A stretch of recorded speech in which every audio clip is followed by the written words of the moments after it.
young, you're in school, you're still figuring out what you want to do with the rest of your lives. Maybe you already know, but you're maybe not quite doing it just yet. I want you to ask yourself, what kind of legacy are you going to leave behind? Are you leading people in the right direction? Are you leading yourself in the right direction? Well, 6 years old, I started the sport of gymnastics, and 10 years old is when I started setting my sights on the Olympics. That's when I laid down, I dreamt of where I wanted to take my career in the sport of gymnastics, and I pictured myself at the Olympic Games. I healed from my injuries, but I remember the time when I was injured, my coach Kelly Hill in my face, day in and day out, saying, "You're not going to quit. Keep focusing on your goal. Keep focusing on your dream. It's going to come around eventually." And my body did heal, but my mind was a little slow behind it, I will tell you that.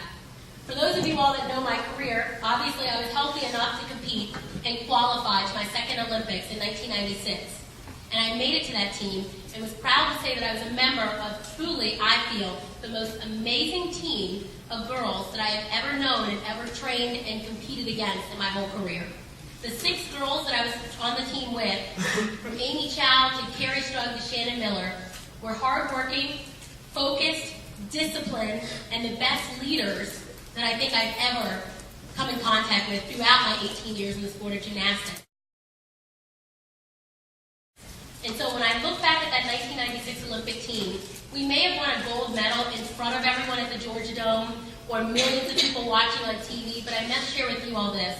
That team won a gold medal way before we stepped out on that arena. It happened weeks before when we were training together, crying together, cheering on each other together. If you guys are student athletes or you're part of clubs or groups, you know what I'm talking about. You can't do it without your teammates.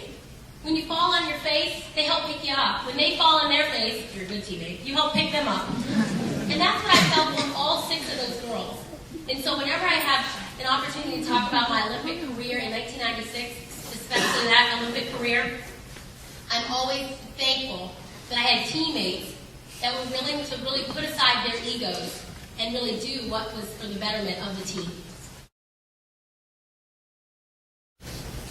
What does envision mean?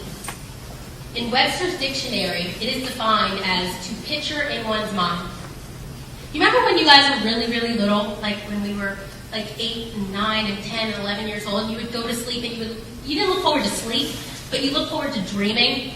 You looked forward to capturing this image in your mind of what you wanted to be when you grew up. Either if it was a policewoman or a teacher or an astronaut, whatever it was, you looked forward to it. And even when you would close your eyes, it wasn't like a dream, it was like reality. Does anyone know what I'm talking about? It was like a reality. And something happens, I think, along the way that you stop dreaming. You stop picturing in your mind where you want to take your life. You stop when you turn 30. It's something like when we turn 25, we're out of college, we get a normal job. Oh, there's no more dreaming. There's actually nightmares at times. There's no more dreaming. There is absolutely no more envisioning. There's no more picturing of what you want to become when you grow up. And even if you're 32, I'm still waiting to grow up. Trust me. I am still waiting to grow up. I need to grow up in so many areas. Envision. E stands for embrace your passion.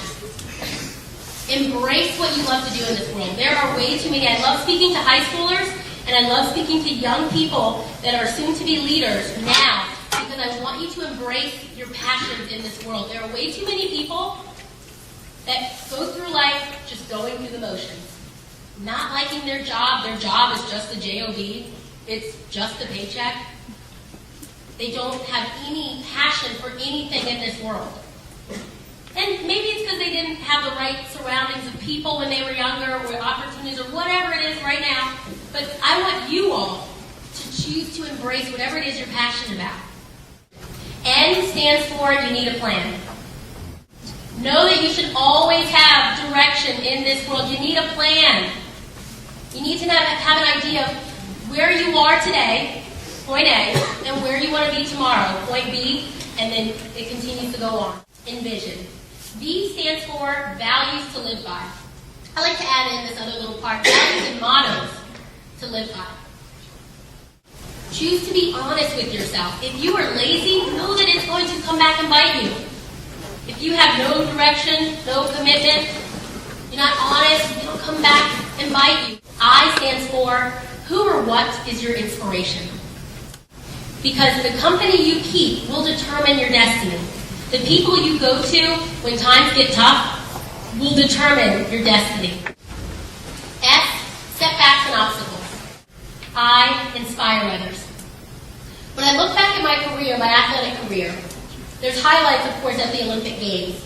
But of course, when I look back at my full career, from, 6 to 32 years old, the highlight of my career continues to happen today.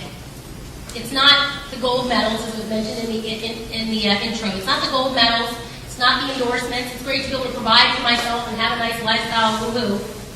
But honestly, the most uplifting moments for me are truly moments like these. It doesn't matter if it's an audience of 100, or the other day I spoke to an audience of 500, American Institute of Architects. It doesn't matter. It doesn't matter if it's young people in college that are still trying to figure out their lives, or it doesn't matter if I'm lobbying on the Hill.